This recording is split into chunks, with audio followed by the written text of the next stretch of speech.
예, 오늘 말씀 요한복음 19장 31절에서 37절까지의 말씀입니다.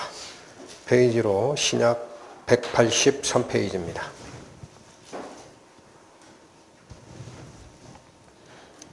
(31절) 이날은 예비일이라. 유대인들은 그 안식일이 큰 날이므로 그 안식일에 시체들을 십자가에 두지 아니하려 하여 빌라도에게 그들의 다리를 꺾어 시체를 치워달라 하니, 군병들이 가서 예수와 함께 못 박힌 첫째 사람과 또 그 다른 사람의 다리를 꺾고 예수께 이르러는 이미 죽은 것을 보고 다리를 꺾지 아니하고 그중 한 군병이 창으로 옆구리를 찌르니 곧 피와 물이 나오더라. 이를 본 자가 증거하였으니 그 증거가 참이라. 저가 자기의 말하는 것이 참인 줄 알고 너희로 믿게 하려 함이니라. 이 일이 이룬 것은 그 뼈가 하나도 꺾이우지 아니하리라 한 성경을 응하게 하려 함이라. 또 다른 성경에 저희가 그 찌른 자를 보리라 하였느니라. 기도하시겠습니다. 하나님 아버지, 오늘도 저희와 함께하여 주옵소서. 그리하여 아버지 하나님과 성자 하나님 그리고 성령 하나님께서 세상을 만드시기 전부터 계획하셨던 당신의 은혜, 그 은혜의 본질인 십자가가 어떻게 완성되는지 깨닫게 하여 주옵소서. 뿐만 아니라 그 십자가 앞에 바로 우리가 죄인으로 서 있다라는 사실을 가슴 속으로 깨닫고 하나님의 은혜 받아들이는 역사 이루어지기를 원하오니 이 또한 주님의 뜻에 따라 인도하여 주옵소서. 예수님의 이름으로 기도 올립니다. 아멘.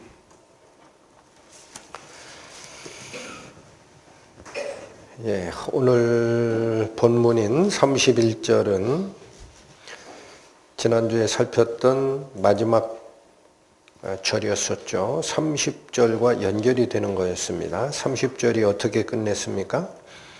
예수께서 신포도주를 받으신 후에 가라사대 다 이루었다 하시고 머리를 숙이시고 영혼이 돌아가시니라. 마지막에 돌아가시는 장면에 이어서 오늘 31절이 연결이 됩니다. 이날은 예비일이라. 예비일은 준비일, 바로 전날이다라는 거예요. 어떤 전날이냐? 유대인들은 그 안식일이 큰 날이므로, 그러니까 안식일, 큰 안식일 바로 전날이었다라는 얘기입니다. 큰 날이므로 그 안식일에 시체들을 십자가에 두지 아니하려 하여 빌라도에게 그들의 다리를 꺾어 시체를 치워달라라고 요구를 합니다. 자, 요 유대인들이라고 되어 있지만은 사실은 대제사장들이죠. 대제사장들이 이렇게 요구하는 이유는 구약성경 신명기에 기록된 지침에 따른 겁니다. 구약성경 신명기 21장에 보면 사람이 죄를 범함으로 그를 죽여 나무 위에 달았거든. 그 시체를 밤새 나무 위에 두지 말고 당일에 장사하여 땅에 더럽힘을 막으라라고 되어 있습니다. 그러면서 나무에 달린 자는 하나님께 저주를 받았음이라. 이 말씀에 따라서 대제사장들이 요구를 한 것입니다. 그리고 그러니까 이 얘기죠. 예수님께서 명절 안식일, 큰 날 안식일 바로 전에 지금 십자가에 달리셨는데 해가 지면 이제는 그 명절 안식일이 시작이 됩니다. 이스라엘은 해가 지면 날이 시작이 되잖아요. 그때까지 안 죽으면 시체가 나무에 달린 상태로 안식일, 명절 안식일을 지나가야 하는 문제가 있다라는 거예요. 그래서 뭐를 요구했느냐면 빌라도 총독에게 가서 사람들의 다리를 꺾어서 죽인 다음에 시체를 치워달라라는 요구를 한 겁니다. 그렇다면 이 다리를 꺾는 이 요구는 이거는 십자가형을 집행하는 과정에서 죽음을 촉진하는 방법입니다. 이렇게 조치를 안 하면 날이 저문 뒤에도 나무 위에 달린 시체들 또는 사람들이 있기 때문에 명절 안식일이 더럽혀질까라는 생각에 요구를 했다는 거죠. 그러면 십자가형에 처한 사람이 역사 고증에 따르면 얼마 만에 죽느냐? 길게는 3일까지 가는 사람도 있습니다. 그럼 그 왜 그러냐면요. 양팔을 십자가에 이렇게 매달아 놓고 그냥 기다리는 거예요. 그러면 사람이 체중 때문에 밑으로 내려가서 이 사람의 호흡을 하는 횡격막이라고 하죠. 그 횡격막이 가슴을 압박을 합니다. 그래서 그 압박을 못 이겨서 심장이 파열되거나 정지할 때까지 기다리는 거예요. 그게 십자가형입니다. 그래서 그 고통이 어마어마하게 클 뿐 아니라 오래 가는데 지금 십자가에 예수님을 다룬 지 6시간 정도밖에 안 됐거든요. 그러니까 안 죽었으면 안식일까지 넘어가면서 십자가형이 진행이 될 거니까 빨리 다리를 꺾어서 죽게 해달라는 요청입니다. 그러면 십자가형에 달려있는 죄수가 빨리 죽게 하려면 왜 다리를 꺾나요? 왜 다리를 꺾으면 빨리 죽죠? 이렇게 매달려서 체중이 아래로 내려갈 겁니다. 그러면 양 다리가 요 받침대에 못을 박아놨거든요. 그래서 호흡이 힘들 때는 다리에 힘을 주고 버텨서 올리면서 호흡을 하거든요. 근데 쇠뭉치로 그 정강이 뼈를 완전히 박살을 낸다고 합니다. 그러면 다리에 힘을 줘서 버틸 수가 없으니까 사람의 온 체중이 그대로 실리게 돼서 횡격막 압박의 강도가 최대치가 되고 곧바로 심장 정지나 파열에 의해서 죽게 된다는 거예요. 그래서 이런 방식은 이스라엘 사람들의 방식이 아니고 십자가형을 집행했던 로마의 그 방식입니다. 그렇게 해달라라고 요청을 한 겁니다. 32절, 33절 군병들이 가서 예수와 함께 못 박힌 첫째 사람과 또 그 다른 사람의 다리를 꺾습니다. 그리고 33절 예수께 이르러는 이미 죽은 것을 보고 다리를 꺾지 아니합니다. 그러니까 예수님께서 십자가에 달리실 때 양옆에 강도 둘이 같이 달렸잖아요. 근데 그 강도 둘은 아직 안 죽은 거예요. 그래서 죽음을 촉진하는 방법을 집행을 한 겁니다. 쇠뭉치로 그 강도들의 정강이 뼈를 으깨서 부러뜨려 버렸어요. 그런데 예수님, 가운데 달리신 예수님한테 가서 정강이 뼈를 으깨려고 했더니 벌써 돌아가신 거예요. 그래서 이 예수님께서는 왜 이렇게 빨리 죽느냐면 앞에서 그 심한 그 고문을 당했죠. 채찍질부터 시작해가지고. 그래서 로마의 그 역사를 뒤집어 올라가면은 십자가형 예비로 그 집행하던 채찍질이라는 게 가죽 끝에 동물의 뼈나 쇠뭉치 이런 걸 달아서 치는 거였기 때문에 온몸을 휘감았다가 이렇게 딱 떼낼 때 살점을 그냥 끌고 나옵니다. 그래서 내장까지 보였다라는 기록이 있어요. 어떤 죄수는. 그래서 그 집행을 하다가도 죽는 경우가 많았습니다.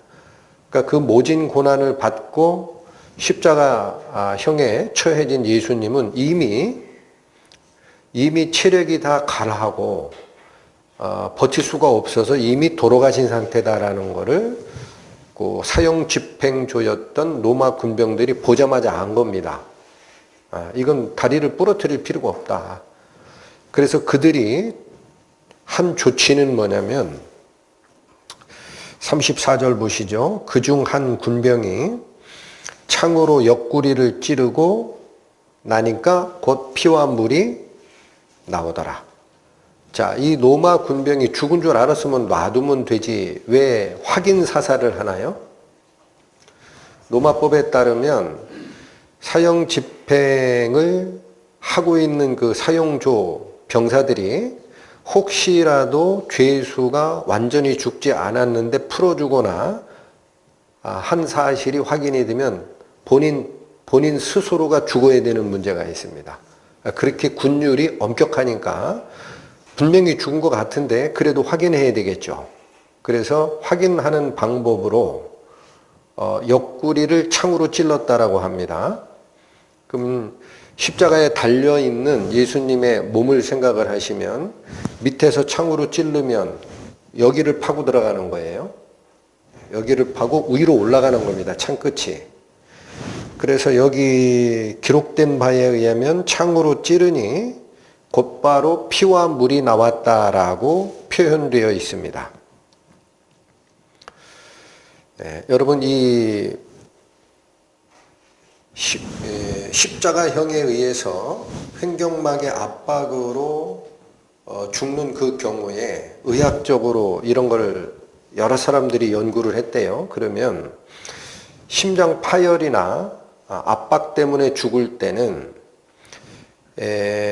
폐로 가는 그 혈액순환에 문제가 먼저 일어나기 때문에 폐 안에 물이 찹니다. 그를 폐부종이라고 합니다. 여러분 궁금하시면 요즘에도 나와요. 인터넷에 폐부종의 원인 하면 심부전, 심근경색, 파열 이런 것이 다 나와요. 그러니까 예수께서 돌아가셨다라는 얘기는 이미 그런 상태가 됐기 때문에 횡격막 위에 폐가 요 횡격막 위에 있잖아요. 여기에 물이 폐부종이 이미 생긴 거고 심장은 정지되어 있는 거예요. 근데 밑에서 창으로 찔러서 심장까지 관통했다라고 봅니다. 그렇게 되면 횡격막 위에 고여있던 그 폐부종으로 나온 물과 심장을 찌름으로써 나오는 그 혈액이 같이 나왔다라는 얘기입니다. 그래서 이게 의학적으로도 충분히 설명이 되는 상태인데 우리가 관심을 가지는 것은 그게 아니고 이렇게 확인하는 과정을 거쳤다라는 얘기로 끝나지를 않고요. 36절 가보세요. 이 일이 이룬 것은 이라고 합니다. 일이 이렇게 이루어진 것은 그 뼈가 하나도 꺾이우지 아니하리라 한 성경을 응하게 하려고 이 일이 이렇게 진행됐다라는 거예요. 여러분 만약에 예수님께서도 양옆에 달린 강도처럼 아직 숨이 안 끊어졌다면 어떻게 했을까요? 군사들이. 똑같이 정강의 뼈를 스뭉치로 으깨버렸겠죠. 근데 예수님은 먼저 돌아가셨기 때문에 뼈를 상하게 되는 일이 없이 이 일이 끝났다라는 건데 그게 성경을 성취하는 거였다라는 얘기입니다. 그러면 여기 이 말씀 그 뼈가 하나도 꺾이우지 아니하리라 한 성경의 내용이 어디냐? 민수기 9장 갑니다. 구약 210페이지입니다. 민수기 9장 9절에서 12절까지 살핍니다. 여호와께서 모세에게 일러 가라사대 이스라엘 자손에게 고하여 이르라 너희나 너희 후손 중에 시체로 인하여 부정케 되든지 먼 여행 중에 있든지 할지라도 다 여호와 앞에 마땅히 무엇을 지키라? 이게 유월절 규례인데 시체를 만져서 부정케 되면 유월절이 언제 오죠? 1월 14일, 정월 14일에 와요. 근데 그 전에 아버지가 돌아가시든 뭐 이런 문제가 생기면 장례 처리하다가 시체를 만지죠. 그러면 일주일간 부정하게 되거든요. 그러니까 정월 14일에 유월절을 못 지킨 경우가 생겼을 거다라는 거예요. 또는 외국에서 여행 갔다가 그 날짜에 맞춰서 오지 못했던 사람은 유월절을 정월 14일 날 못 지켰어요. 그러면 그냥 지나가지 말라라는 거예요. 어떻게 하라? 11절 2월 14일 즉 그 다음 달 14일에 한 번 더 이들에게 기회를 주라는 얘기예요. 2월 14일 해 질 때에 그것을 지켜서 지켜라 지키지 마라. 한 달 후에 다시 지켜라. 지켜서 어린 양의 무교병과 쓴 나물을 아울러 먹을 것이요. 여기서부터는 6월절 날 음식 먹는 규례를 다시 설명하는 건데 12절 보시면 아침까지 그것을 조금도 남겨두지 말며 그 뒤에 잘 읽으십시오. 그 뼈를 하나도 꺾지 말아서 6월절 모든 율례를 지켜야 하느니라 라는 거예요. 여기 나오는 말씀입니다. 그 뼈를 하나도 꺾지 말아라. 그때 이 그 뼈라는 게 무슨 뼈예요? 6월절 어린 양을 잡아서 먹을 때 그 양의 뼈를 얘기하는 겁니다. 양의 뼈. 그래서 이 6월절 규례가 자세하게 기록되어 있는 출애굽기로 다시 한번 가봅니다. 출애굽기 12장 구약 98페이지입니다.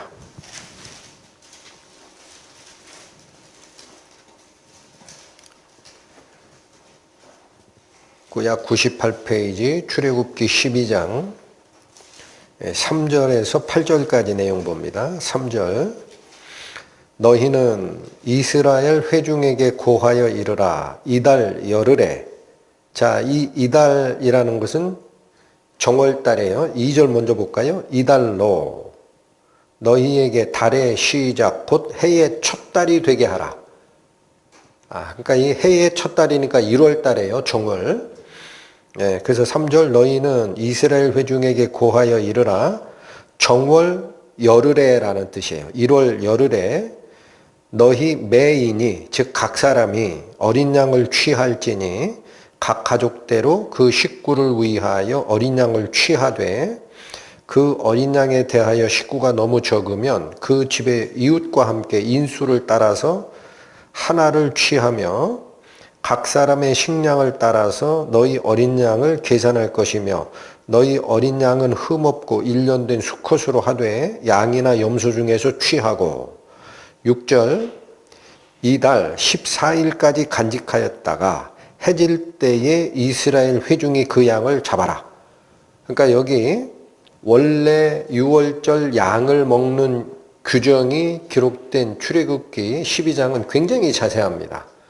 양을 언제 미리 뽑아놔야 됩니까? 3절에 보면 이달 열흘에 그러니까 1월 10일 날 양을 미리 준비를 해야 돼요.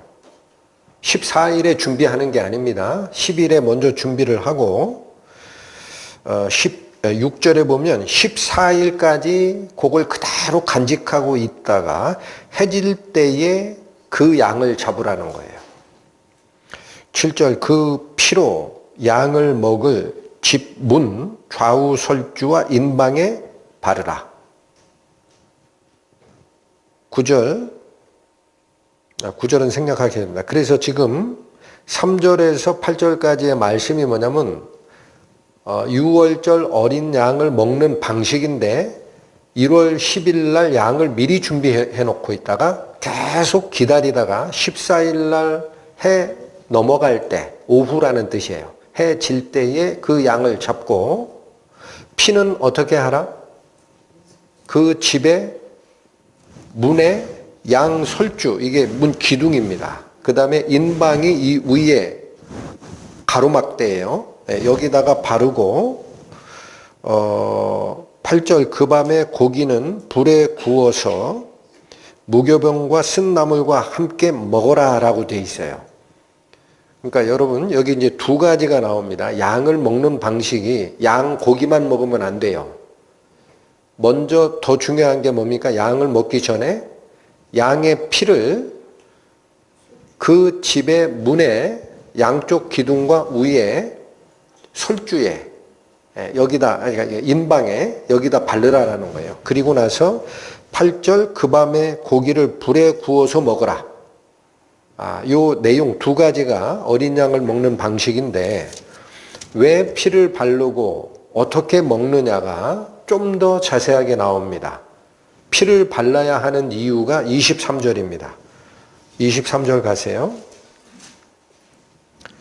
여호와께서 애굽 사람을 치러 두루 다니실 때에 문인방과 좌우 설주의 피를 보시면 그 문을 넘으시고 멸하는 자로 너희 집에 들어가서 너희를 치지 못하게 하실 것임이니라. 왜 발라라? 하나님께서 심판의 천사를 그날 밤에 보냅니다. 심판의 천사를 보내서 각 집에 장자를 다 죽입니다. 그런데 이 피가 발라져 있는 집이 천사의 눈에 이게 보이면은 이 집은 넘어가란 뜻이다 라는 거예요. 그 패스오버고 6월절이라는 표현이 6월 달에 있어서 6월절이라고 하는 게 아니라 너물유, 너물월이에요. 한자가. 똑같은 걸 두 번 쓰는 거예요. 너물유, 너물월. 넘어가라 라는 절기다. 어느 집을 넘어가라? 문 좌우설주와 인방에 피가 발라 있는 집은 하나님의 천사가 내려와서 벌을 내릴 때에 이 집은 넘어가라 라는 거예요. 왜 넘어가야 됩니까? 그 피가 이미 죄값을 치른 증거이기 때문에 넘어가라. 여긴 그 말이 없어요. 여기에는. 그러나 이게 여호와 하나님이 그렇게 명했다라는 거예요. 그 집은 건드리지 마라. 넘어가라. 그래서 피를 치라라는 얘기고요. 43절 가보세요. 43절 여호와께서 모세와 아론에게 이르시되 유월절 규례가 이러하니라. 이방 사람은 먹지 못할 것이나. 여러분 이방 사람이라는 것은 이스라엘 사람이 아닌 민족은 유월절 음식을 못 먹어요. 그 얘기는 무슨 뜻이에요? 다 죽어야 돼요. 다 죽어야 돼. 그런데 44절 각 사람이 돈으로 산 종은 할례를 받은 후에 먹을 것이며, 그러니까 이스라엘 사람들이 이방 사람들을 자기 식솔로 들여온 게 있어요. 그게 돈 주고 산 종입니다. 신분이 바뀐 자가 있어요. 이스라엘 백성의 그 식솔 중 하나로 신분을 바꾼 자가 있습니다. 그게 돈으로 산 종이라는 표현이에요. 그러면 이 사람은 그냥 먹으면 안 됩니다. 뭘 하고 먹어라? 할례를 받고 먹어야 된다. 왜 할례를 받으라 그래요? 할례가 곧 약속의 자손, 이스라엘 자손이 되는 징표니까. 그 아브라함에게 줬던 징표니까. 여러분 지금 영적으로는 이게 무슨 뜻이에요? 마음의 할례를 하고 먹으라는 얘기예요. 여러분 굉장히 중요한 원리입니다. 마음 가죽을 베고 하나님의 은혜의 빛이 들어올 수 있도록 내 마음 겉에 있는 딱딱한 가죽을 완전히 베어서 열어 젖히고 그 은혜를 받아들이게끔 해놓고 이 고기를 먹으라는 얘기예요. 그래서 여러분 구원은 자기 마음 가죽을 베지 않고 성경을 백날 읽어봐야 안 된다라는 거예요. 구원을 못 받는 이유가 그거예요. 똑같은 말씀을 들어도 왜 구원을 못 받느냐? 교회를 20년, 40년을 다녀도 왜 못 받느냐? 마음 가죽을 벤 적이 없거든. 또 갑니다. 45절 거류민과 타국 품꾼은 먹지 못할지니라. 이게 뭐예요? 잠시 왔다가 들렸다 가는 사람들은 안 돼. 이것도 똑같은 얘기죠. 교회 다닌다고 해도 마음 가죽을 베고 나는 하나님 백성으로 살 거야 라는 결단이 없이 종교생활처럼 복 받으려고 온 사람들은 누구랑 똑같은 거예요? 거류민과 타국민입니다. 그들은 못 먹게 돼 있어요. 45절 한 집에서 먹되 그 고기를 조금도 집 밖으로 내지 말고. 왜 고기를 집 밖으로 내면 안 됩니까? 왜 안 됩니까? 요건을 갖춘 자만 먹게 돼 있는 특권입니까? 예, 특권. 아무나 먹게 주는 게 아니에요.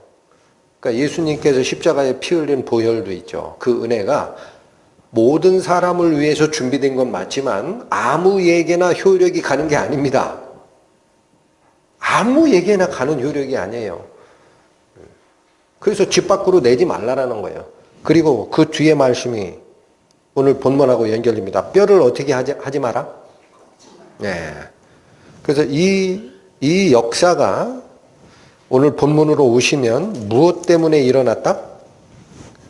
네, 여러분, 대제사장들은 다음이 명절 안식일이기 때문에 시체가 나무 위에 있는 상태로 안식일에 들어가게 되면 땅이 더럽혀지고 하나님의 명절이 더럽혀진다라고 생각해서 해 지기 전에 이 처형된 세 사람 다 죽여가지고 묻게끔 해달라고 요청한 거예요. 그래서 빨리 다리 꺾어가지고 죽인 다음에 해 지기 전에 다 시체 장사 지내고 우리 명절 들어가야 됩니다라고 요구를 했는데 두 양옆에 달린 두 강도는 아직 숨이 끊어지지 않아서 뼈가 꺾였습니다.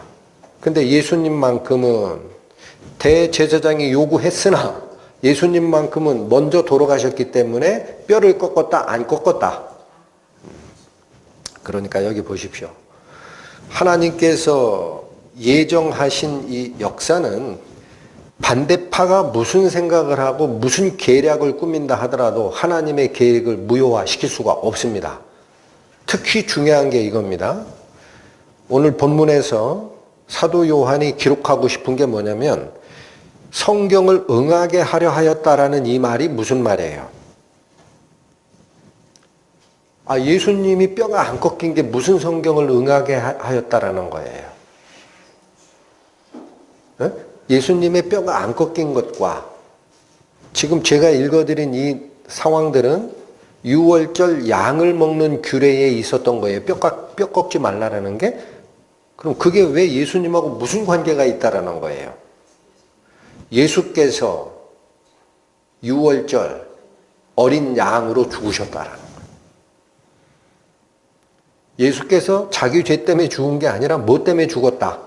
유월절 어린 양으로 죽으셨다. 그래서 여러분 요한복음 1장에 143페이지 가보세요. 처음부터 이 얘기가 나옵니다. 처음부터. 요한복음 1장 29절 가보시면 세례 요한이 있어요. 세례 요한. 그 세례 요한에게 예수님께서 세례를 받으러 나가시는 장면인데 29절 보시죠. 이튿날 요한이 예수께서 자기에게 나오심을 보고 가로되, 자, 뭐라고 얘기하나 보세요. 보라, 세상 죄를 지고 가는 하나님의 어린 양이로다. 세상 죄를 지고 가는 하나님의 어린 양이다라는 이 말은 성령께서 세례 요한에게 가르쳐준 겁니다. 그러면 제가 오늘 조금 더 깊이 살피고 싶은 게 이거예요. 오늘 19장에 예수님이 군병들에 의해서 뼈가 꺾이지 않고 그냥 죽었는지 확인하기 위해서 창만 찔리고 뼈는 하나도 안 꺾이는 이게 성경에 얘기한 유월절 어린 양에게 적용되는 규례가 예수께 적용된 거요 라고 사도 요한이 지금 기록하는 거예요. 그럼 여러분 생각을 한번 해보셔야 됩니다. 유월절 어린 양에게 적용됐던 것이 정말 다 이루어졌느냐라는 거예요. 유월절 어린 양에게 적용됐던 예언이 정말 다 이루어졌느냐? 슬라이드로 좀 깊이 들어갑니다. 자, 사도 요한이 오늘 요한복음 19장에서 얘기한 말씀 그대로 예수께서 유월절 어린 양으로 돌아가신 게 이 성경이 이루어지기 위해서 뼈가 안 꺾였다는 얘기 한마디만 하셨어요. 그런데 진짜 유월절 어린 양으로 죽어야 되면 조금 전에 저희가 출애굽기 12장 읽으셨죠? 양을 언제 미리 마련하라 그랬어요? 1월 10일 날 미리 마련해야 됩니다. 그리고 양을 언제 잡아야 돼요? 14일 날 해 질 때, 오후에 해 넘어갈 때 잡아야 돼요. 그리고 먹을 때는 밤에 먹되 뼈를 꺾으면 안 돼요. 그런데 19장에 요한 사도께서 기록할 때는 뼈 꺾이지 않은 게 그게 성경이 이루어진 거다 얘기 한마디만 하신 거예요. 근데 양을 준비할 때는 두 개가 중요한 게 있잖아. 뭐와 뭐가 있어요? 10일 날 준비해라. 14일 날 오후에 잡아라. 이게 이루어졌냐 이거야. 보세요. 고린도전서 5장 7절 우리의 유월절 양 곧 그리스도께서 희생 되셨느니라. 사도 바울도 예수 그리스도를 뭐라고 얘기합니까? 우리의 유월절 양으로 돌아가셨다. 베드로 전서도 똑같은 얘기합니다. 1장 18절 너희가 알거니와 너희 조상이 물려준 헛된 행실에서 대속함을 받은 것은 은이나 금같이 없어질 것으로 된 것이 아니요 오직 흠없고 점없는 어린 양 같은 그리스도의 보배로운 피로 된 것이라. 그는 창세 전부터 미리 알리신 바 되신 이나 이 말세에 너희를 위하여 나타내신 바 되었으니. 여러분 여기서도 여기 이 말 있죠. 창세 전부터 미리 알리신 바 되신이다. 이 창세 전부터 미리 알리신 바 됐다라는 게 무슨 말이에요? 이게 무슨 말이에요? 예고됐다라는 거예요. 미리 알리다. 미리 알릴고 예고됐다. 예정됐다. 그 무슨 말인가요? 지금 베드로 서신이 얘기하는 게 어린 양 그리스도가 피를 흘리고 죽을 게 언제부터 이미 성경에 예정돼 있다? 세상을 만들기 전부터. 그러니까 여러분 이거 가슴속에 하나하나 잘 기억하세요. 예수님은 어쩌다 죽고 그 뒤에 제자들이 어쩌다가 이 양반이 유월절 어린 양이야 라고 엎어 씌운 게 아니에요. 세상이 만들어지기 전부터 예정됐던 사건이다. 자, 오늘 본문하고 연결돼서 이거 잠깐 한번 살피고 갑니다. 이날은 예비일이라 유대인들은 그 안식일이 큰 날이므로 그 안식일에 시체들을 십자가에 두지 아니하려 하여 빌라도에게 그들의 다리를 꺾어 시체를 치워달라 하니. 오늘 말씀이죠. 여기서 큰 날이라고 합니다. 큰 날. 이 큰 날이 뭐를 얘기하는 날이냐. 전에 한번 말씀드렸는데 간단하게 다시 갑니다. 사례가 여기 있어요. 이게 요한복음 19장 31절인데 요한복음 7장 37절에도 이 큰 날이라는 단어가 써집니다. 거기 이건 초막절에 대한 사례였습니다. 명절 끝날 곧 큰 날에 예수께서 서서 외쳐 가라사대 누구든지 목마르거든 내게로 와서 마시라. 자, 요한복음에 이 큰 날이 지금은 19장이지만 7장에 이미 사용됐다는 얘기예요. 그러면 이 큰 날이 뭐냐? 초막절을 얘기하는데 구약성경 레위기 규정을 가보면 7월 15일은 초막절이니 여호와를 위하여 7일 동안 지킬 것이라. 첫날에는 성회가 있을지니 너희는 아무 노동도 하지 말지며 7일 동안에 너희는 화제를 여호와께 드릴 것이요 제8일에도 너희에게 성회가 될 것이며 화제를 여호와께 드릴지니 이는 거룩한 대회라. 너희는 아무 노동도 하지 말지니라. 1월 달에 일주일간 지키는 절기가 유월절이에요. 이스라엘에서 7월 달 6개월 반대로 돌아가시면 1월에 6개월 더하면 반대편 7월이죠. 7월에도 똑같아요. 7월에도 7일간 지키는 절기가 있어요. 그걸 얘기한 겁니다. 레위기 23장이. 그러면 그게 뭐냐? 이렇게 두게 돼 있다라는 거예요. 네? 7월 15일. 보세요. 7월 15일은 뭐가 시작된다? 초막절. 첫날. 이날이죠. 맞죠? 또 7일 동안 지키다가 제8일에도 성회로 모이래요. 8일이면 언제입니까? 1, 2, 3, 4, 5, 6, 7, 8 이날이죠. 네, 이 두 날이 성회로 모이라고 되어 있는 날입니다. 여기 잘 보세요. 첫날에 성회가 있을지라 제8일에도 너희에게 성회가 될 것이라. 거룩한 모임이라는 뜻이에요. 거룩할 성 모일회. 왜 이걸 거룩한 모임이라고 하느냐? 이게 큰 날이라는 뜻이에요. 이게. 예? 거룩한 모임으로 모이는 날을 뭐라고 한다? 성회 큰 날이라고 한다. 그러니까 이 둘 다가 성회이고, 여러분 초막절은 신기하게 1, 2, 3, 4, 5, 6, 7일째 되는 날은 성회가 아니에요. 잘 보시라고. 7일간이지만 첫날이 성회고 7일이 끝난 제8일이 성회예요. 굉장히 특이해요. 저거는 영적인 의미는 무슨 얘기냐면요. 초막절이라는 게 마지막에 지나가는 절기이고 그게 다 끝나면 예수님 오시는 날이 8일입니다. 영적으로는 그래요. 그 복잡하니까 지금 설명 못 드려요. 어찌됐든 이 얘기를 할 때 뭐를 쓴다? 큰 날 성회라고 표현하더라. 그래서 다시 갑니다. 그러면 이 안식일이 큰 날이다라고 할 때 이 큰 날이 뭐냐? 요거는 아까 그 6월절이죠. 그래서 6월절 규례 또 가져온 겁니다. 정월 14일 저녁은 여호와의 6월절이요. 이달 15일은 여호와의 무교절이니 7일 동안 너희는 무교병을 먹을 것이요. 첫날에는 너희가 성회로 모이고 뭘 하지 마라? 그럼 여기 큰 날이 15일이고 성회예요. 맞죠? 여러분 성경은 단어를 물고 들어가는 거예요. 큰 날이라는 표현은 아무 때 쓰는 게 아니에요. 그러면 이것도 날짜로 표현해 봤어요. 1월달.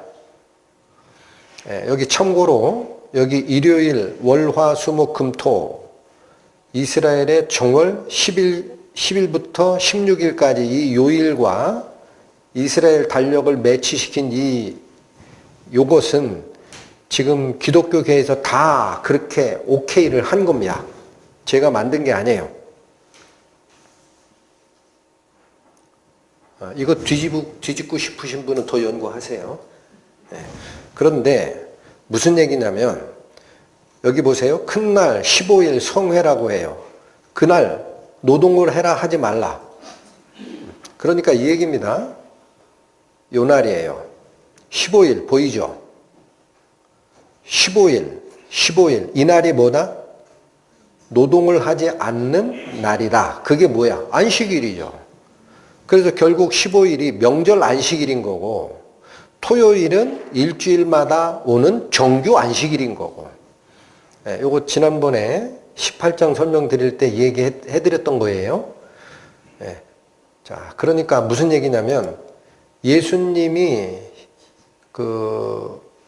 오늘 본문에 얘기하는 시체를 치워달라 안식일이 오고 있다라고 할 때 그 예비일은 바로 전날이거든요. 어디에 전날이라고 나와요? 그 안식일이 큰 날인데 안식일 전날이란 얘기야. 그러면 이 전날이에요? 이 전날이에요? 네, 이 전날입니다. 항상 성경은 큰 날, 15일 성회, 노동하지 마라. 그게 이 날이니까. 그러니까 여기서 예비일 날 예수님이 어떻게 된 거다? 돌아가셨다. 예수님이 언제 돌아가셨다고 되어 있어요? 오늘 본문은 31절이고 바로 앞에 30절에 다 이루었다 하고 고개를 숙이시고 영혼이 돌아가시니라. 다음에 31절이잖아. 그러니까 예수님 죽으신 날은 14일이 확실히 맞습니다. 자, 더 이상 더 깊게는 얘기를 못 해드려요. 제가 왜 이거를 날짜를 이렇게 잡고 집착을 하느냐면 공관복음서의 기록을 잘못 오해할 수가 있어가지고 글로 따라가면 예수님 언제 죽으셨다고 그래요? 교회 다 여기라고 그러죠. 그죠? 그럼 14일 날 돌아가셔야 되는데 15일 날 죽었잖아. 6월절 어린 양 언제 잡게 돼 있어요? 14일 날 해질 때. 틀렸네. 그러고 나서 성경을 전하면 그게 됩니까? 말이. 예? 이거 자꾸 얘기하는 거예요. 성경은 오류가 없어요. 언제부터 됐던 거다? 베드로서. 창세 전부터. 할렐루야. 네. 그러니까 요날이다라는 얘기를 이건 이미 얘기를 했어요. 그러면 제가 살펴보자 하는 게 이날 죽으신 게 맞아요. 14일 날. 6월절 어린 양을 잡아라 하는 14일 해질 때에 잡아라. 정확하게 예수님은 이날 죽으신 거예요. 근데 하나 더 문제가 있어요. 아까 읽으셨지만 슬라이드로 보세요. 이달 14일까지 간직하였다가 해질 때에 이스라엘 회중이 그 양을 잡아라. 여러분 여기 해질 때에 딱 돌아가십니다. 언제 달려서 언제 돌아가신 거예요? 오전 9시에 달리셔서 오후 3시에 돌아가신 거예요. 딱 해질 때 정확합니다. 그런데 그 앞에 구절이 있었단 말이에요. 3절이 있었어요. 뭐라고 돼 있어요? 너희는 이스라엘 회중에게 고하여 이르라. 이달 열흘에 너희 각 사람이 어린 양을 미리 준비해라. 가족 수대로 알맞게. 그죠? 그리고 언제까지 간직하라? 14일까지. 열흘에서 14일까지. 그럼 여기 열흘이 어디예요? 여기죠. 이날 뭐가 준비되어야 된다라는 거예요. 양이 준비되어야 되는 날이에요. 10일이. 자, 그러면 이게 그날 뭐가 있었길래 여러분 예수님이 돌아가시는 이 주간을 고난주간이라 그래요. 고난주간. 일요일부터 토요일까지. 근데 이날이 뭐가 일어나야 돼. 맞죠? 그럼 저게 뭐가 있었을까? 보십니다. 요한복음 12장. 이게 무슨 사건이냐면 예수님의 머리와 발에 나드 한 옥합을 깨가지고 향유를 바르는 마리아의 향유 붓는 사건이 일어난 그 구절이에요. 다시 보세요. 6월절 엿새 전에 예수께서 베다니에 이르시니 이곳은 예수께서 죽은 자 가운데서 살리신 나사로가 있는 곳이라. 예수님이 언제 베다니에 왔다? 엿새 전에.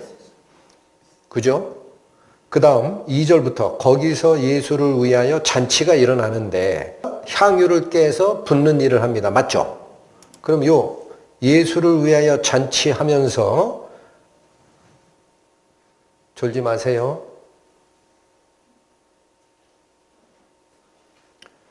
예수를 위하여 잔치하면서 어떤 사건이 같이 일어난다? 향유를 붓는 사건이 일어나요. 근데 문제, 이거 가지고 갑론을박이 많죠. 가룟 유다는 왜 비싼 향유를 깼냐? 타박하는데 예수님은 뭐라고 해요? 예수께서 가라사대 저를 가만두어 나의 뭐를 위해 이를 두게 하라?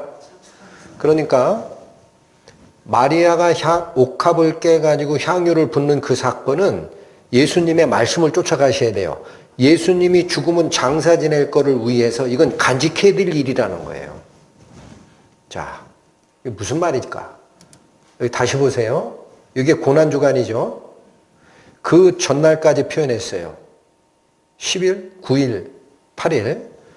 그러면 여기도 마찬가지입니다. 요한복음이 예수님의 고난주간에 대한 그 시간적 패턴을 정확하게 기록했기 때문에 지금 기독교 역사가 2000년이 지나갔잖아요. 이걸 학자들과 교회 담당자들이 다 연구를 해요. 그래서 8일날 베다니에 도착했다라는 거예요. 왜 그래요? 여기 언제 도착했다고 돼 있어요? 네, 여기 보세요. 6월절이 이날이죠. 하루, 이틀, 3일, 4일, 5일, 6일 맞네. 6월절 엿새 전에 베다니에 예수님이 도착합니다. 맞죠? 근데 잔치는 언제 했다라고 보느냐?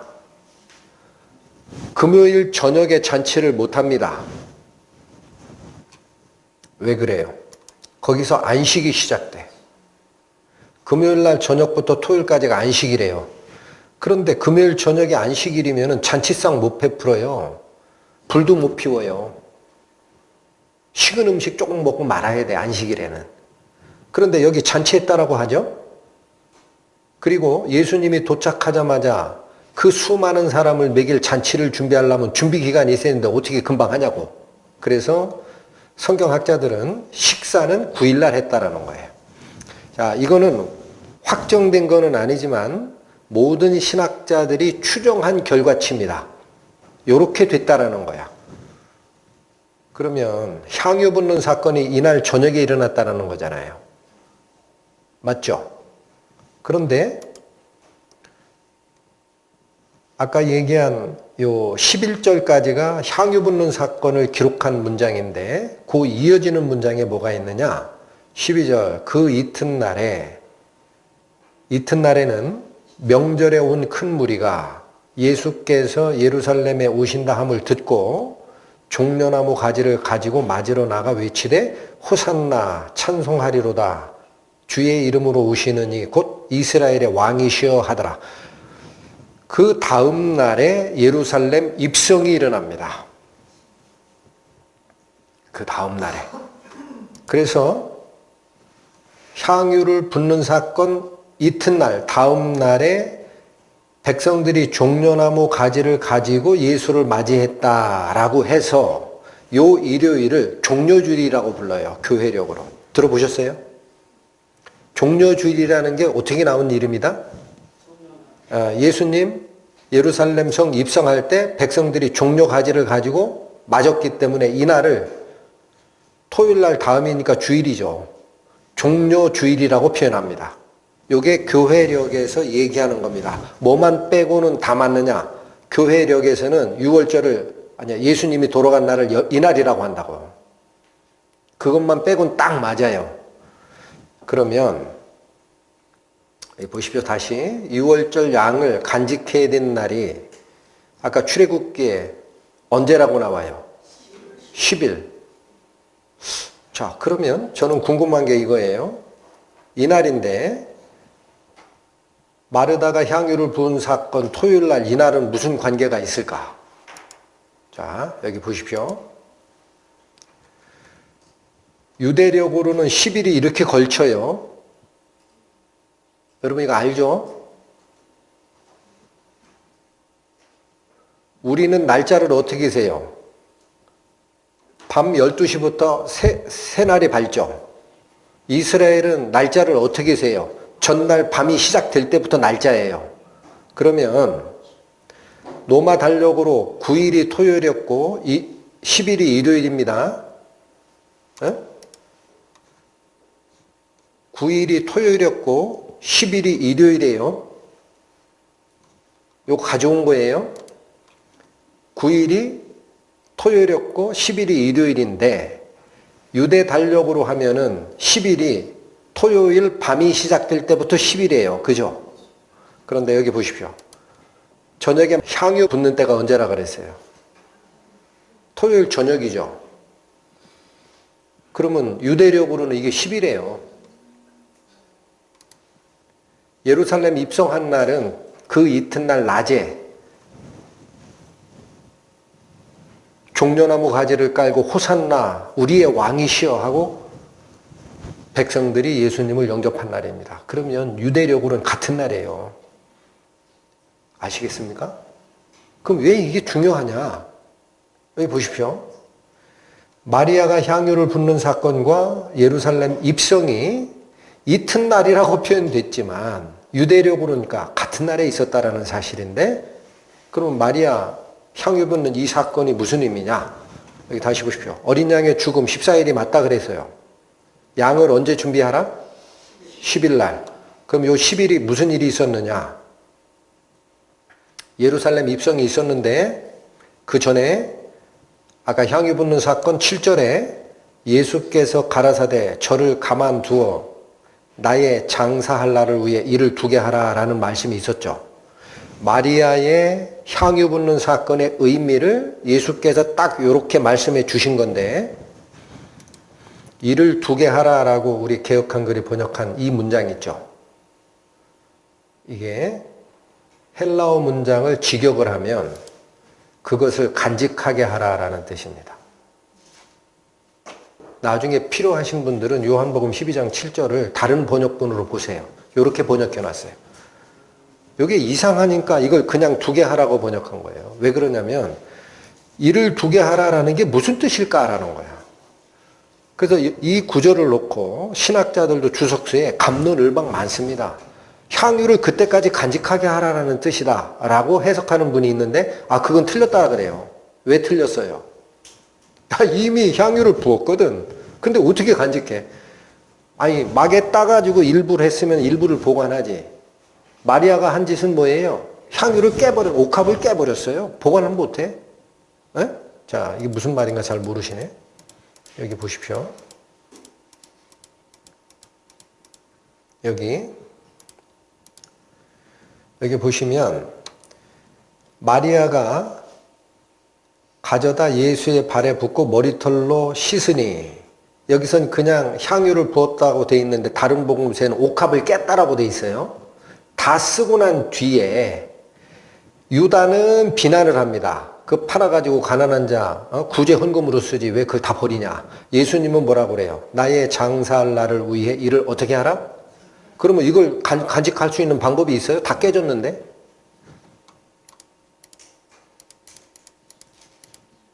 그래서 신학자들 간에 무슨 얘기냐면 이걸 해석을 못 해내요. 이를 두게 하라. 근데 그게 원어대로 하면 뭐가 된다? 간직하게 하라. 그것이라고 돼 있어요. 이게 뭔지가 안 나와요. 원어에는. 향유인지 뭔지가 안 나와. 근데 영적 의미는 장사할 날을 위해서 마리아가 했던 이 행위가 간직돼야 된다라는 뜻입니다. 향유는 이미 썼어요. 여기 보세요. 출애굽기 다시 보세요. 너희는 이스라엘 회중에게 고하여 이르라. 이달 열흘에 너희 매인이 각 사람이 어린 양을 취할지니, 어린 양을 준비하는 게 10일이죠. 가족 수대로 하고 이달 언제까지 간직하라? 예수님의 장사날이 며칠 날 돌아가셨어요? 14일까지 간직하라고 하죠. 14일까지 간직하라고 하죠. 열흘부터 14일까지 간직하라고 하죠. 마리아가 향유 붓는 사건이 언제 일어났다고요? 이스라엘 달력으로는 1월 10일 일어났다고요. 그러니까 여기 보세요. 요게 예루살렘 입성이 일어나지만 토요일 날 저녁에 식사 자리에서 예수께 붓는 향유 사건이 이스라엘 달력으로는 이게 10일에 일어난 거예요. 10일이 시작되는 시점에 마리아가 무슨 행동을 한 거다. 앞으로 돌아가실 6월절 어린 양 예수 그리스도의 장례가 지금부터 시작됩니다라고 사인을 따당 준 거라는 거예요. 할렐루야. 아무 감흥이 없으셔. 여러분, 그러니까 구약 성경에 기록된 거 있죠? 대충 해석하려고 하지 마세요. 그렇게 해석하라고 그렇게 기록한 거 아니에요. 10일 날 취하라고 그러잖아. 예수님이 14일 날 죽었다고 그러는데 왜 교회력에서는 자꾸 15일 날 죽었다고 그래? 안타깝단 말이에요, 저는. 왜들 그러냐고. 이 사실을 정확하게 이 스케줄을 설명해 주는 게 요한복음밖에 없어요. 요한복음밖에. 공관복음에 보면 헷갈릴 수 있는 그런 내용들이 요한복음의 이 서술 역사를 쫓아가면은요, 정확하게 예수님은 이날 돌아가신 거고, 엿새전에 도착해서 만찬하고, 종려주일에, 여러분 여기 온 무리가 어린 양을 영접했죠? 각 사람이 어린 양을 어떻게 하라고 돼 있어요? 예루살렘 모든 사람이 나와가지고 우리의 왕이시여 하고 영접했잖아.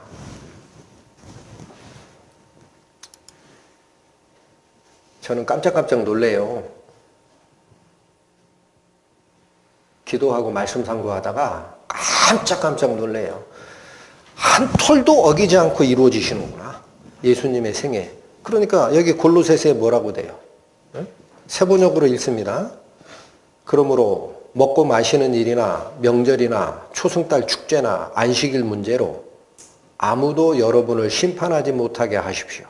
잘못됐다라고 얘기하지 마라. 그거 지키지 않는다고 자꾸 비난하고 그러지 말게 하라. 왜 그거 안 지켜도 괜찮다? 이런 것들은 장차 올 것에 뭘 뿐이다? 실체는 누구에게 있다? 예수님께서 자기 평소에 이루어 주신 그게 구약에 기록된 7절기가 예수님의 일생에 다 이루어진 거예요. 이루어졌는데 왜 다시 옛날 구약 성경에 가가지고 절기 지키냐고요. 그 짓 하지 말란 얘기예요. 여기다. 실체는 여기지 이런 것들은 앞으로 올 것에 그림자였을 뿐이야. 그러니까 그거 쫓아가지 말어. 여러분 요즘에도 교단 중에 안식일 지키는 교단이 있죠? 많아요. 안식교만 지키는 게 아니에요. 어머니 하나님 얘기하는 하나님의 교회도 이거 지킨다고. 왜 그걸 엉뚱한 걸 쫓아가냐 이거야. 뭘 파야 돼요? 이스라엘의 7절기가 예수님의 일생에서 어떻게 성취가 됐는지를 봐야지. 그건 생각을 안 하고. 이사야 55장 봅니다. 너희는 귀를 기울이고 내게 나와 들으라. 그리하면 너의 영혼이 살리라. 여러분 제가 졸지 말라 그랬어요. 교회 나오는 것도 감사하긴 하고 말씀 전하는 목회자 제 입장에서 은혜로워요. 하나님께서 인도하셨구나. 그런데 제발 졸지 마십시오. 말씀 선포될 때. 여기 뭘 요구합니까? 귀를 기울이고 내게 나와 어떻게 하라? 비와 눈이 하늘에서 내려서는 다시 그리로 가지 않고 토지를 적시어서 싹이 나게 하며 열매가 맺게 하여 파종하는 자에게 종자를 주며 먹는 자에게 양식을 주미 너희 알고 있지 않냐라는 거예요. 식물이 비라는 생명을 흡수해서 생명활동을 뽑아내고 이루어지는 거 알고 있지 않냐? 이거 모르는 사람 아무도 없잖아요. 11절은 무슨 말이며 무슨 말씀이에요? 내 입에서 나가는 무엇이? 말도 헛되이 내게로 돌아오지 아니하고 내 뜻을 이루며 나의 명하여 보낸 일에 어떻게 하리라? 그러니까 여러분 구약 성경에 기록되어 있는 유월절 어린 양에 대한 규례가 영적 유월절 어린 양이신 예수님의 생애에 한 톨도 어기지 않고 완성되는 게 당연한 겁니다. 안 그렇습니까? 저만 그래요? 안타까워요. 어쩜 이렇게 정확하게 이뤄나가시는데 왜 엉뚱한 얘기들을 하냐 이거야. 여러분 여기도 마찬가지예요. 교회 다니시면서 하나님 은혜 받겠다라고 하고 여러 종류의 교회 다니시는 걸 압니다.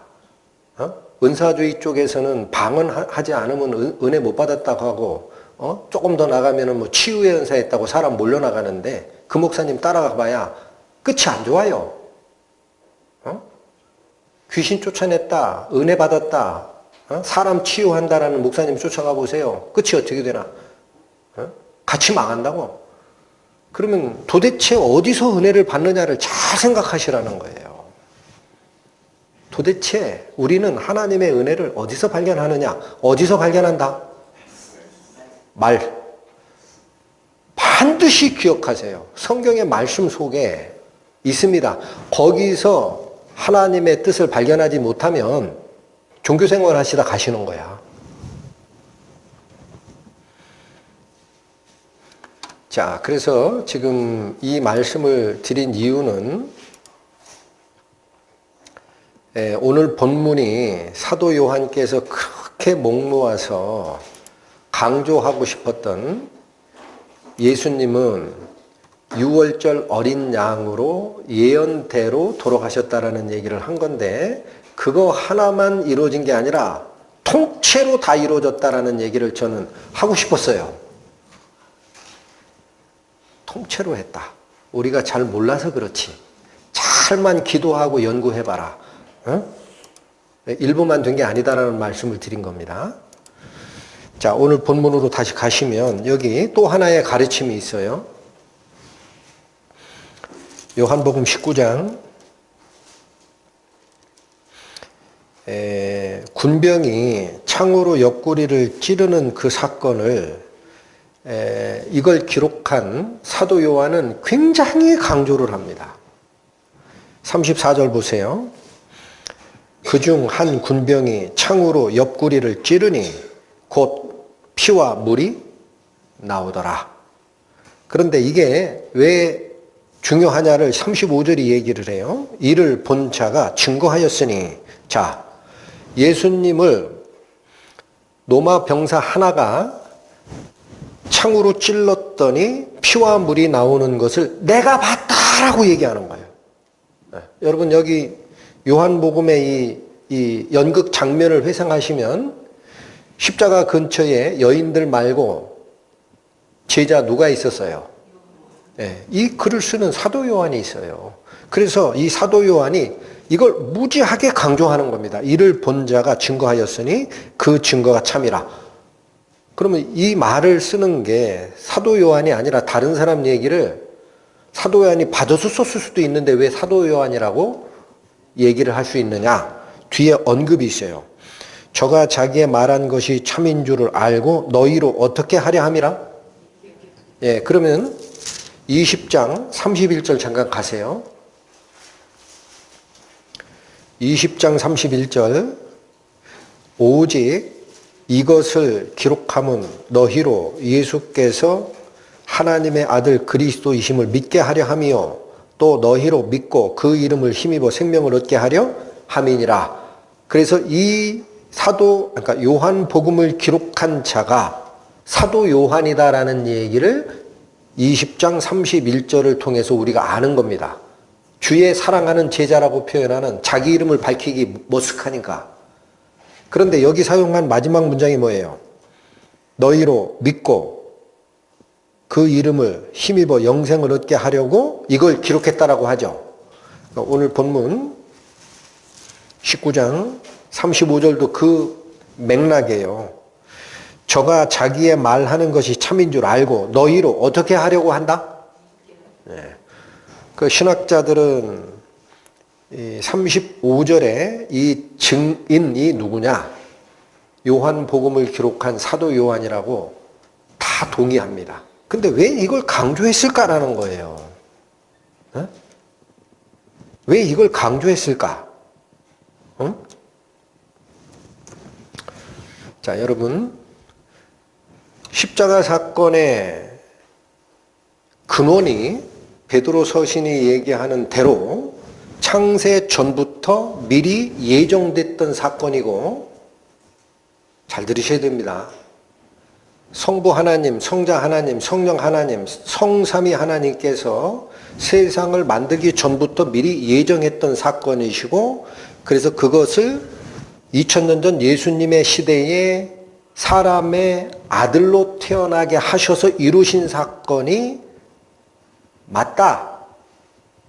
정확하게 그렇게 돌아가신 거다라고 믿는 종교가 바로 우리 기독교입니다. 근데 예수가 실패했다고 하는 종교가 있어요. 똑같이 구약 성경을 믿어도 어딜까요? 이슬람이에요. 응? 근데 그들이 얘기하는 게 뭐냐? 바로 이 사건입니다.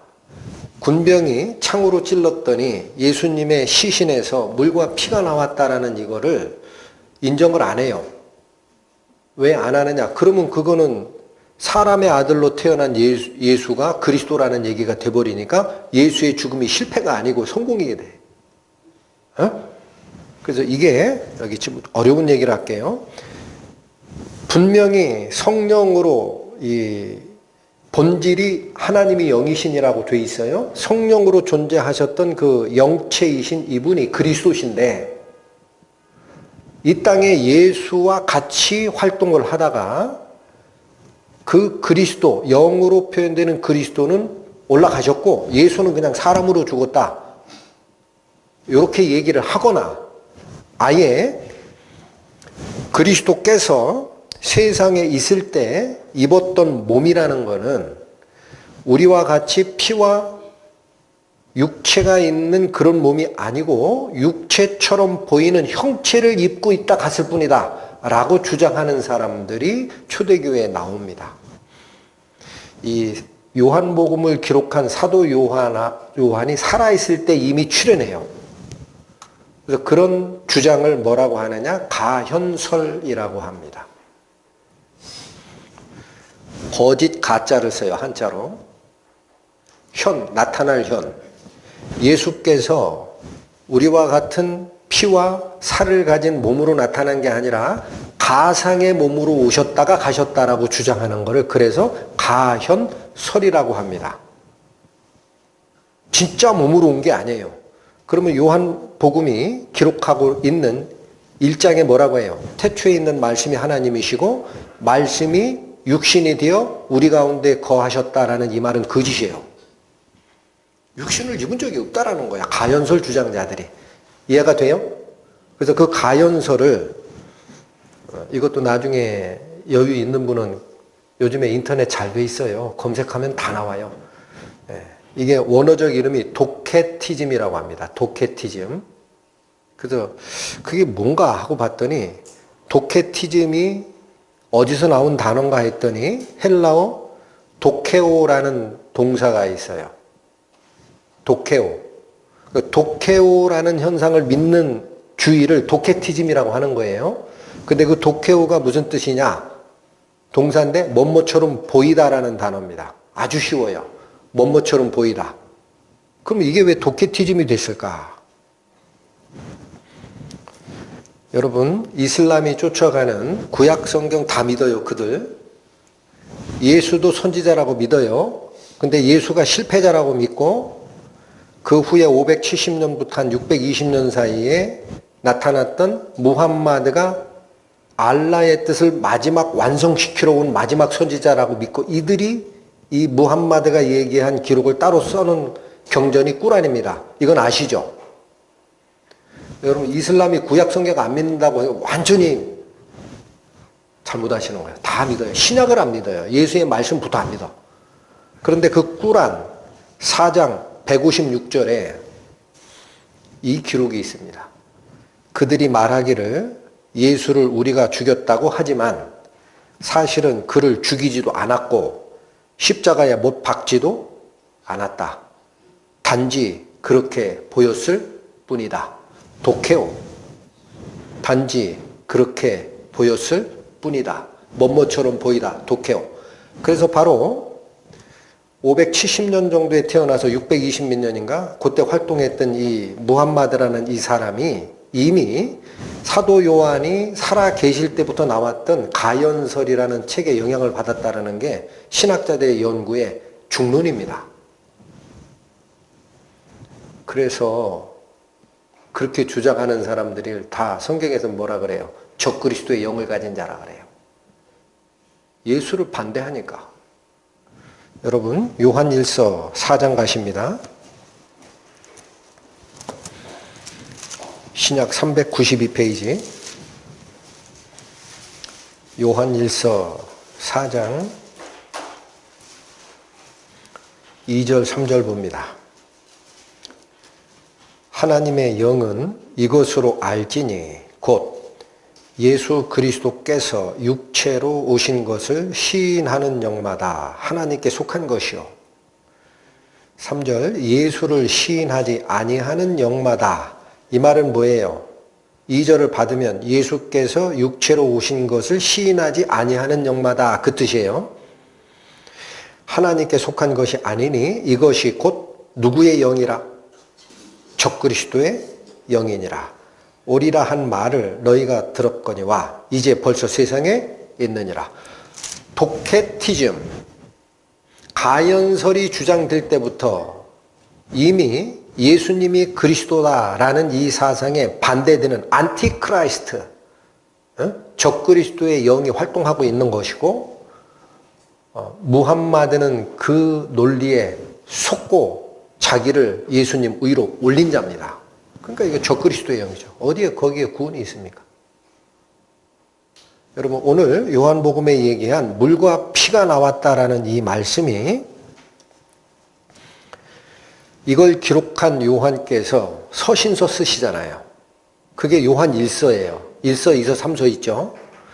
지금 저희가 본 것은 요한 1서 4장 2, 3절을 본 건데 한 장 더 넘기셔가지고 5장 가보세요. 요한 1서 5장에 5절에서 8절 보십니다. 5절, 예수께서 하나님의 아들이심을 믿는 자가 아니면 세상을 이기는 자가 누구뇨? 6절부터 잘 읽어주십시오. 이는 즉 예수는 이라는 거예요. 예수는 물과 피로 임하신 자니, 여러분 지금 사도 요한이 뭘 강조하죠? 피 강조합니다. 피. 가연설이 맞다면 우리와 같은 피와 살을 가진 몸체가 아니라 그 비슷한 몸을 입고 있다가 메시아가 그냥 올라가셨다라는 가연설이 맞다면 피가 나올 리가 없어요. 그죠? 그래서 지금 강조하는 게 피입니다. 이는 물과 피로 임하신 자니 곧 누구라? 예수 그리스도시라. 물로만이 아니요. 뭐로 임했다? 네, 그럼 왜 물만 강조하면 안 되느냐? 여기 잠깐 보십시오.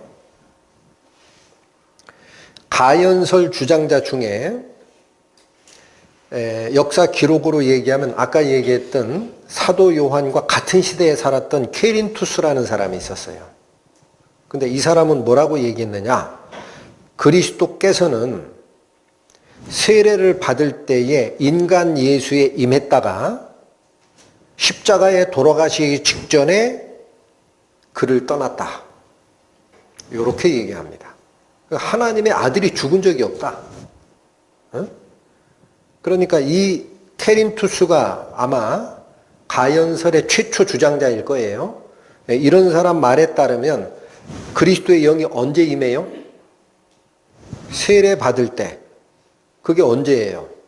세례 요한에게 예수께서 요단강에서 세례를 받으시고 물에서 올라오실새 하늘이 열리며 성령이 비둘기같이 그에게 임하고 하늘에서는 목소리가 나서 가로되 이는 내 기뻐하는 자요 내 아들이라. 그러니까 물로 얘기하면 세례 받을 때 그리스도의 영이 왔고 예수께서 십자가에 돌아가시기 바로 전에 이 성령은 예수를 떠났다라는 케린투스의 말을 믿으면 피는 존재하지 않아요.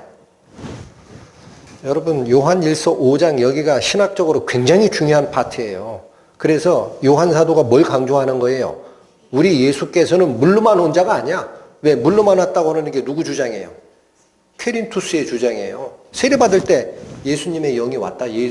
그리스도의 영이 인간 예수에게 왔다. 그럼 그 전에 인간 예수는 뭐예요? 똑같은 우리 같은 죄인이지. 날 때부터 하나님의 아들로 태어난 게 아니죠. 그리스도의 영이 인간 예수에게 그때 온 거예요. 십자가 죽음 바로 전에 그 영은 떠났다. 그럼 태어날 때부터 육체를 가진 인간 예수는 그리스도가 아니란 얘기예요. 무슨 말인지 이해가 되시죠? 그 사도 요한이 뭘 강조하는 거예요? 이는 6절 보세요. 이는 물과 피로 임하신 자니 곧 예수 그리스도시라. 물로만 아니요. 뭐로 임했다? 물과 피로 임하셨나니 물 세례를 받을 때 온 게 아니고 태어날 때부터 오신 거야. 예수는 하나님의 아들이야. 그리고 8절에 뭐라고 그래요? 증거하는 이가 몇이라? 셋이라. 누구를 거명하나 보세요. 성령과 물과 피라. 또한 이 셋이 합하여 하나이니라. 여러분이 하나이니라 라는 이 표현은 하나로 일치하느니라 라고도 해석이 됩니다. 그러니까 8절이 얘기하고 싶은 게 이거예요. 요한 1서 5장 8절이 얘기하고 싶은 것은 케린투스 같은 자들이 자꾸 있으니까 인간 예수는 자기 어머니 마리아의 모태에서 그냥 태어나서 살다가 세례 받을 때 그리스도의 영이 여기에 임했고, 그러니까 그 전에 예수는 그냥 인간일 뿐이다라는 거예요. 그리고 십자가에 돌아가시기 전에 그 영이 하나님께로 다시 올라갔다. 라고 주장하지 말라는 거야. 물로만 임한 게 아니다. 어디서부터 임했다? 물과 피로 임했다. 그게 뭐예요? 예수님의 피가 언제부터 태어나요? 모태부터 나오잖아. 모태부터. 그때부터 예수 그리스도는 하나님의 아들이었다. 그걸 주장하는 거예요. 그래서 증거하는 이가 왜 셋이다라고 하냐면, 여러분, 예수가 하나님의 아들임을 증거하는 게 뭐예요? 성령의 증거예요. 성령이 없으면 하나님 아들 아니에요. 네? 그런데 예수가 완전한 인간이다라는 걸 증거하는 게 뭐예요? 물과 피가 있다라는 거예요. 여러분, 그래서 이 8절이 얘기하는 거는 우리 주 예수 그리스도는 완전한 신이자 완전한 인간으로서 이 둘은 분리될 수 없고 딱 하나로 뭉쳐 있는 것이다. 예수의 신성을 강조하다 보면 예수의 인성을 무시한다고요. 그럼 예수가 그냥 마리아 뱃속에서 나온 인간 아니야? 그러면 뭐를 몰라요? 예수님이 하나님의 아들임을 몰라. 근데 성령도 물과 피도 합하여 일치합니다. 예수의 인생 전체에 걸쳐서 이건 변할 수가 없다. 그가 우리가 믿고 쫓아가는 하나님의 어린 양 그리스도가 맞다. 아시겠어요? 이 말씀이 그 뜻이에요. 이 말씀이. 그래서 성령만 믿지도 말고 물과 피, 인간으로 오신 예수도 똑같이 성령과 똑같이 그 인간 예수 안에 있었던 하나님이시다라는 거예요.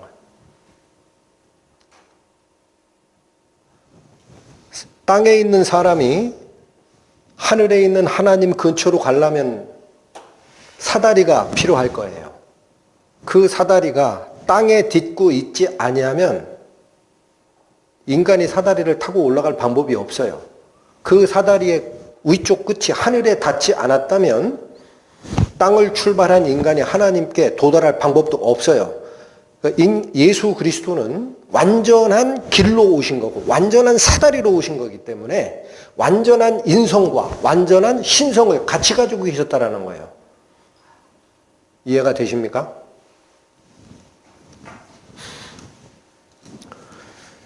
본문으로 다시 가십니다. 여기 그래서 이걸 강조한 다음에 36절, 37절을 얘기합니다. 이 일이 이룬 것은 그 뼈가 하나도 꺾이우지 아니하리라 한 성경을 응하게 하려 함이라. 이건 살피셨고 하나 또 얘기합니다. 37절 또 다른 성경에 저희가 그 찌른 자를 보리라 하였느니라. 자, 이 말씀은 어디냐면 스가랴 12장 10절이에요. 근데 거기 가보시죠. 구약 1324페이지입니다.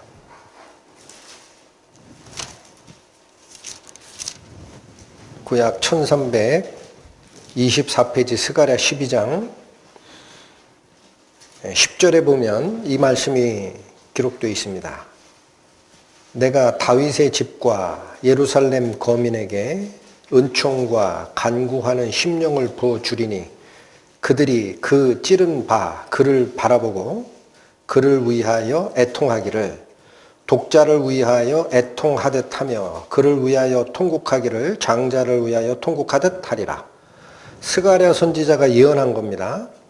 이스라엘 백성이 예수 그리스도를 신성 모독죄로 잡아 죽이는 일에 동참했지만 때가 되면 그런 얘기예요.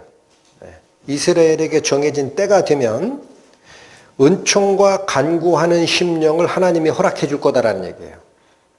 하나님께서 은혜를 주어서 그들의 마음에 실상을 보게 하리라. 그러면 그들이 그 찌른 바 그를 바라보고 애통을 합니다. 이제 봤더니 우리가 하나님의 아들을 잡아 죽였네. 이걸 알게 되는 때가 오리라라는 거예요. 여러분 여기도 하나만 더. 거기 그 찌른 바 그를 바라보고라고 우리 개역성경에 번역했죠. 원래 구약성경은 히브리어 마소라 본문이 원어입니다. 가보면 그를 찌른 바 그를 할 때 그가 아니라 나예요. 나. 여러분 이게 어마어마한 얘기를 하시는 거예요. 그들이 찌른 게 인간 예수를 찌른 게 아니라 하나님 나를 찔렀다라는 뜻이라고요. 이해가 되세요? 그러니까 가연설부터 시작해서 꾸란 4장 156절에 얘기하는 대로 하나님의 아들 그리스도는 십자가에 죽은 적이 없다. 죽기 전에 떠났다라는 말이 다 가짜란 얘기예요.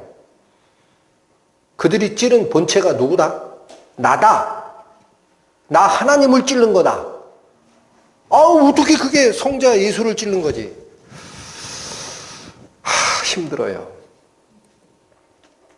여러분 이사야서에 이미 예언되어 있어요. 한 아기가 우리에게 낳고 한 아들을 우리에게 주신 바 되었는데 그의 어깨에는 정권을 메었고 그의 이름은 기묘자라 모사라 전능하신 하나님이라 영존하시는 아버지라 평강의 왕이라 할 것임이라. 여러분 예수 그리스도가 아기로 태어났죠. 예? 세례 요한한테 물에서 세례 받을 때 그리스도의 영이 임했다고요? 집어치세요. 한 아기가 우리에게 태어나요. 그때부터 그의 이름이 뭐예요? 영존하시는 아버지가 오시는 거예요. 할렐루야. 진리를 왜곡하지 마라 이거예요. 사람의 이 아주 얄팍한 지식으로 어떻게 그게 하나님이냐? 그거는 언제 믿어지는지 아세요? 예수가 하나님이다라는 사실은 내 영혼이 구원받을 때 알아요. 그전에는 몰라요. 성경이 그렇게 얘기하니까 그런 건 줄 알지. 이사야서가 뭐를 예언하는지 잘 보셔야 됩니다. 한 아기가 태어날 때부터 그의 이름은 전능하신 아버지래요. 그러니까 나를 찔렀다고 하는 게 맞지? 이해가 되십니까? 그래서 이거를 인간 예수로서 피와 물을 가진 인간 예수로서 십자가에 달려 죽은 그분이 곧 하나님의 아들이요 라는 걸 주장했던 요한은 마지막 그가 예수님께 받은 계시록을 쓸 때 이 말씀을 갖다 씁니다. 계시록 가보십니다. 신약 399페이지 펴보세요.